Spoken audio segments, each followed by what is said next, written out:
Hey there, folks. Welcome to Spectrum Pulse. We talk about music, movies, art, and culture, and today we're finally going to be covering the new project from Against All Logic, 2012 to 2017. So when I first covered Nicolas Jaar's album Sirens a few years back, I found a lot more to like than I had initially expected. I was going off of the excellent record Space Is Only Noise, which hit an odd cross-section of electronic music that was too uniquely compelling to ignore, but Sirens was a different sort of animal entirely, a politically themed and intensely potent warning sign against coming political calamity, which felt all the more starkly relevant in 2016. Unfortunately, I made the mistake of getting to it kinda late and coming in the aftermath post-November, and thus I couldn't help but feel like the warning had come just a little too late, which I think kind of colored how much the record resonated with me in comparison to Space Is Only Noise, although if I'm being objective, Space Is Only Noise is really better. And I think some of those residual feelings might have kept me from really diving headfirst into 2012 to 2017, even despite the avalanche of critical acclaim this collection of songs has gotten. Now, granted, part of my reticence has been that I'm not normally one to talk about loose compilations of songs, and Nicolas Jaar is the sort of artist to deliver potent themes in his electronic music, so while seeing him release this under a different name made kind of amount of sense, it wasn't something I felt a whole much of a hurry to cover. But hey,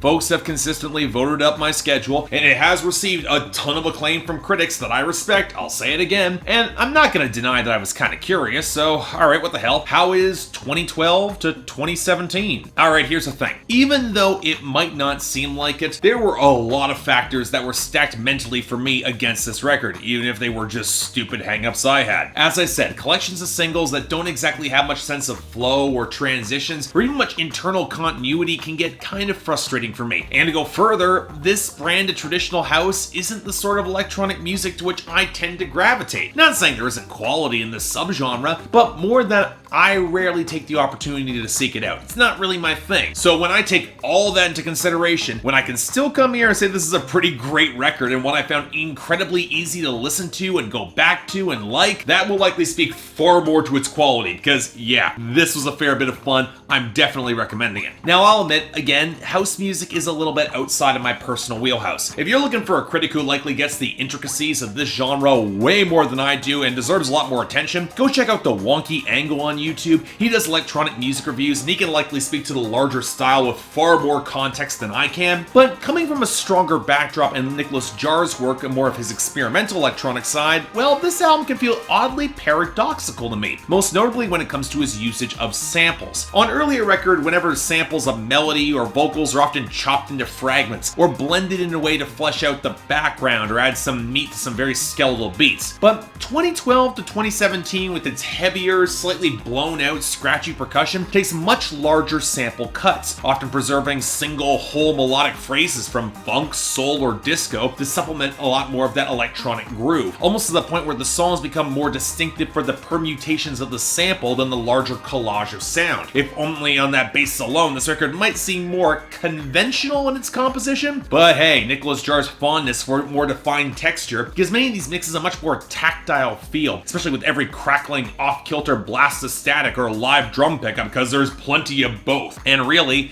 this record, it lives and dies based off of how strong those grooves are and how well they blend with the samples, especially when there are some textures being chosen that might not always flatter the main sample melody on its surface. I mean, I'll admit a certain skepticism for songs like the opener, This Old House Is All I Have, with how the deep, blown out beat can kind of overlap or partially muffle some of that vocal line, but even those jagged elements of fuzz play into a pretty killer disco groove with just enough of an edge to really stick, even if the song does kind of end abruptly. And when this album can hit that precise balance, it's damn near golden. It's infectious. From the abundance of melodic texture and the more complex percussion, sample, and rounded bass groove of I Never Dreamed, to the eclectic, jagged royal of Cityfade with the wispier vocal sample and the pianos playing off of that hand clap, to even the trumpet blast, the blubbery synth, and the guitar flourishes that characterized Now You Got Me Hooked with that absolutely killer groove. Really loved it there. And let me stress, Even when this record doesn't quite connect for me, the grooves, they are all textured and they're plenty interesting in their own right. Even with songs like Some Kind of Game that seem to play a little bit closer to a very traditional house progression in the synth and piano. The issues for me come when the grooves, they aren't quite as melodic or developed or a little bit more stripped down, or in some cases feel outright compromised by some of Nicolas Jaar's more sporadic experimentation. Doesn't always work. I mean, in some cases it's brilliant, like the reserved melodic swells from the horns and the keys on such a bad way, where when the vocal sample starts screaming, it's a really fun moment, but then you get Flash in the Pan with its shredded blasts of static and very shrill, grainy whirs that complemented nothing and didn't really bring much of a melody either. And when it's followed by You Are Going to Love Me and Scream, which is much more blown out but brittle static to it, you find overly long progressions and textures that don't flatter the sample or show a lot of melodic progression or any significant groove. This is where the album track length and sequencing does kind of matter. Because while Rave on You does serve as a solid endpoint thanks to the major keys and the great bass melody, the album definitely kind of drags in its final couple of songs. And while I was not crazy about the squonky, blaring tones on Know You, even despite how catchy that song is, it was the shot of life after the minimalistic Hopeless that the back half of this record could have definitely used and appreciated. But again, it's hard for me to complain about sequencing when the record really is pretty damn strong just in terms of individual songs. Even when the seams of Nicolas Jaar's style clash with traditional house, it's never not interesting, which tends to be my most scathing indictment of a lot of house music I've heard, and even a lot of house music I like. And the fact that even despite some moments running a tad long, or with tones that I wasn't really crazy about, I could easily see myself dancing to a full spin through this album. Hell, it gets the job done for what it is, and I can respect that. As such,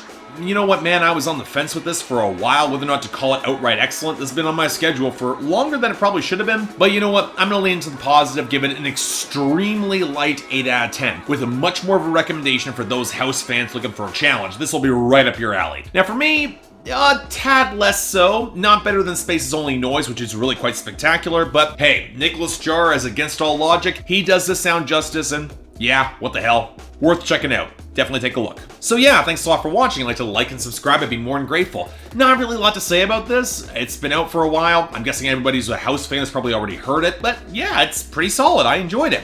You want to check out and actually buy it, links below. And I got the poll up there for all you guys to tell me how wrong I am by not giving this mountains more praise. But again, house, not really my thing. And even then, I could say this is a great record. Beyond that, anything else I might be able to do to improve my situation here, I'm all ears. And if you guys want to get involved in my schedule so I cover records like this earlier, the link to my Patreon is right over there, where 3 times a week you guys get to vote on my schedule, and once a week for the higher tier patrons, you guys get to add albums, movies, or even a top 10 list to that schedule. Want to see a schedule? It's on my Instagram down there below. But until next time, I'm Mark, you're watching Spectrum Pulse, and I'll see you next time.